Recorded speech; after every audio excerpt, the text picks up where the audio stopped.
స్వచ్ఛ భారత్ స్వచ్ఛాంధ్రలో భాగంగా ఈ మన కోవూరు కాన్స్టిట్యున్సీకి ఈ స్వచ్ఛ రథాలు ఒక 5 రావడం జరిగింది. ఇండ్లలో ఏమైనా కూడా వేస్ట్ ప్లాస్టిక్ అంతా తీసుకొని వచ్చి వీళ్ళ దగ్గర ఇస్తే వీళ్ళ దగ్గర ఉన్న సామాన్లు దానికి బదులుగా దానికి ఒక రేట్ ఫిక్స్ చేసింది.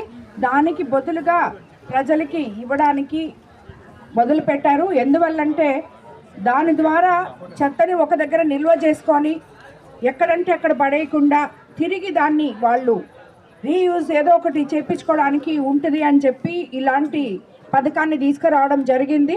ఇదంతా కూడా గ్రామాలు స్వచ్ఛంగా ఉండాలి, నీట్గా ఉండాలి, ఎక్కడ కూడా కాలుష్యము ప్రజలకి ఆరోగ్యం దృష్ట్యా ఆలోచించి ఈ నిర్ణయం తీసుకోవడం జరిగింది. ప్రజలందరూ కూడా ఈ వేస్ట్ని అంతా పక్కన పెట్టుకొని వీళ్ళు వచ్చేదాకా ఎదురు చూసి రాబోయే రోజుల్లో ఇంకా కూడా వస్తాయి. మండలానికి ఒకటి సరిపోదు, మనకి ఇంకా కూడా వస్తాయి. సో ప్రతి గ్రామానికి ఈ రథాలు వస్తాయి కాబట్టి గ్రామాలు నీట్గా ఉండేలాగా చూసుకొని ఇక్కడ ఇచ్చి మీకు కావాల్సిన వస్తువులు కూడా చాలా రకాలు ఉన్నాయి ఇక్కడ. సో దాన్ని మీరు తీసుకోవాలని ప్రజలందరినీ కోరుకుంటున్నాను. ధన్యవాదాలు.